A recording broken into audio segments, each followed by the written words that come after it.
शिव जी के 3 शक्तिशाली अवतार। यूं तो भगवान शिव की कई अंशा अवतार माने गए हैं, जिनका वर्णन हमें कई पुराणों में मिलता है। मुख्यतः शिव पुराण में हर अवतार का वर्णन विस्तार से किया गया है। उनके हर एक अवतार की हमारे इतिहास में एक विशेष भूमिका रही है। पर आज हम उनके ऐसे 3 अवतार के बारे में बात करेंगे जिनके बल, पराक्रम और शक्ति की कोई सीमा नहीं थी। वीडियो में आगे बढ़ने से पहले हमारे YouTube चैनल जीवन ज्ञान संगम को लाइक सब्सक्राइब करें। काल भैरव। शिव महापुराण के श्री शत संहिता अध्याय 8 के अनुसार जब ब्रह्मा जी ने एक कटाक्ष करते हुए भगवान शिव को कुछ कटु वचन कहे तो उन वचनों को सुनकर भगवान शिव को क्रोध आ गया। उनके क्रोध से तत्काल ही एक पुरुष उत्पन्न हो गया। उसका नाम भैरव था।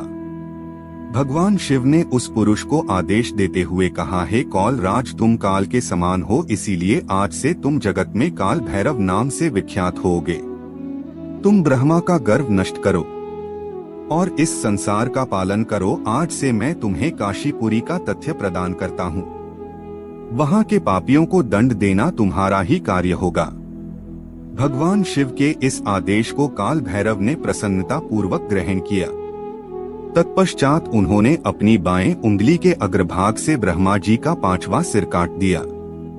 यह देखकर ब्रह्मा जी भयभीत हो गए और शत्रु रुद्रीय का पाठ करने लगे। ब्रह्मा जी को शिव जी का अपमान करने पर अत्यंत पछतावा हुआ। तब भगवान शिव ने भी उन्हें क्षमा कर दिया। तत्पश्चात भगवान शिव ने काल भैरव को आज्ञा दी कि वह सदा भगवान ब्रह्मा और भगवान विष्णु जी का आदर करे और पापियों को दंड प्रदान करें। वीरभद्र। माता सती ने जब अपने प्राणों की आहुति दे दी थी तब उस समय भगवान शिव ने क्रोधित होकर दक्ष प्रजापति के यज्ञ को भंग करने का निश्चय किया और वही उन्होंने अपनी एक जटा को निकालकर रोष पूर्वक धरती पर पटक दिया और इससे महाबली वीरभद्र प्रकट हुए। दूसरी जटा से भगवान शिव भद्रकाली को उत्पन्न किया, जो बड़ी भयंकर दिखाई देती थी। क्रोध में आकर भगवान शिव ने वीरभद्र और भद्रकाली से कहा, तुरंत जाओ और दक्ष का यज्ञ भंग कर दो और उसका मस्तक काटकर मेरे सामने लाओ। यदि कोई देवता, गंधर्व, यक्ष अथवा अन्य कोई तुम्हारा सामना करने के लिए प्रस्तुत है तो उसे भी भस्म कर डालना। तब वीरभद्र अथवा भद्रकाली ने जहाँ यज्ञ हो रहा था वहाँ के बाहरी इलाकों को तहस-नहस कर दिया। पहरेदार उन्हें रोकने की कोशिश की तो उन्होंने सबके सिर काट दिए। जितनी भी देव वहाँ उपस्थित थे उन्होंने यज्ञ की रक्षा करने के लिए सोचा और अपने वाहनों पर सवार होकर वे सभी वीरभद्र और भद्रकाली को रोकने के लिए निकल पड़े। वीरभद्र ने तब वहाँ बोला, तुम सभी इस दुष्ट के समर्थन में अंधे हो गए हो और तुम सभी भगवान शिव के अपराधी हो। वीरभद्र ने वहाँ भाग की आंखें निकाली, कुसन के दांत तोड़ दिए और सरस्वती जी की नाक काट डाली। इनके साथ ही वरुण देव का क्षत्र भी नष्ट कर दिया और इंद्र देव की वज्र को भी निष्क्रिय कर दिया। इस प्रकार लगभग सभी देवों को पराजित कर दिया और यज्ञ को नष्ट कर वीरभद्र ने प्रजापति दक्ष का सिर काट दिया। कूर्म पुराण के भाग 14 के अनुसार महाबली वीरभद्र ने सुदर्शन चक्र को स्तंभित कर गरुड़ पर बैठकर आते हुए भगवान विष्णु को भी दीक्षा बाणों से चोटिल कर दिया था। विभिन्न पुराणों में इस घटना का अलग अलग विवरण अवश्य मिलता है, पर हर एक पुराण में एक चीज अवश्य सामान्य है और वह वीरभद्र के असीम बल का व्याख्यान। हनुमान।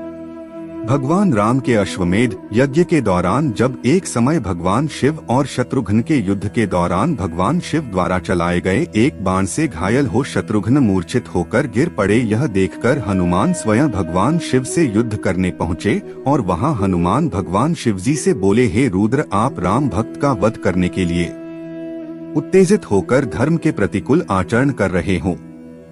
मैंने तो वैदिक ऋषियों के मुख से सुना है आप सदैव श्री रघुनाथ का स्मरण करते हो, किंतु वह सभी बातें झूठी साबित हुई, इसीलिए मैं आपसे युद्ध करूंगा।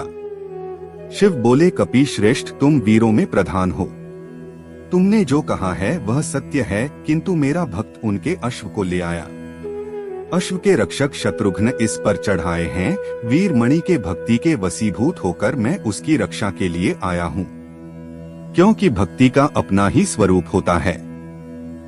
भगवान शिव के सा कहने पर हनुमान जी ने एक बड़ी सी शिला उठाकर भगवान शिव के रथ पर दे मारी और वो रथ चूर चूर हो गया।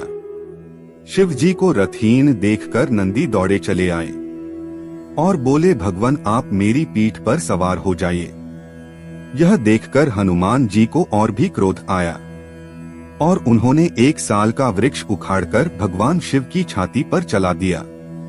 उसकी चोट खाकर भगवान भूतनाथ ने एक त्रिशूल हाथ में लिया जिसकी 3 शिखाएं थी। उस त्रिशूल को अपनी ओर आते देख हनुमान जी ने बड़ी वेग से उस त्रिशूल को पकड़ लिया और उसे क्षण भर में तोड़ डाला। तब शिव जी ने तुरंत शक्ति हाथों में ली और हनुमान जी पर छोड़ दिया, जो सीधा जाकर हनुमान जी की छाती में लगी। इससे हनुमान जी बड़े विकल रहे। फिर उस पीड़ा को सहकर हनुमान जी ने तुरंत एक बड़ा से पेड़ उखाड़कर शिव जी पर चला दिया।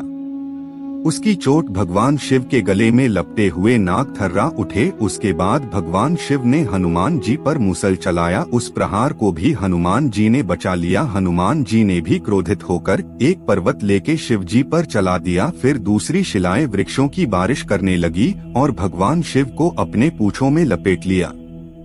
इससे भगवान शिव व्याकुल तो हुए पर प्रसन्न होकर बोले, रघुनाथ जी के सेवा में रहने वाले भक्त तुम धन्य हो। आज तुमने महान पराक्रम कर दिखाया है, इससे मुझे बड़ा संतोष हुआ है। हे वीर, तुम मुझसे कोई वर मांगो। इस वरदान से यह ज्ञात हो जाता है कि देवादिदेव को युद्ध में संतुष्ट करने वाले वीर हैं। तो इस प्रकार भगवान शिव के ये 3 शक्तिशाली अवतार थे। जय हिंद, जय भारत।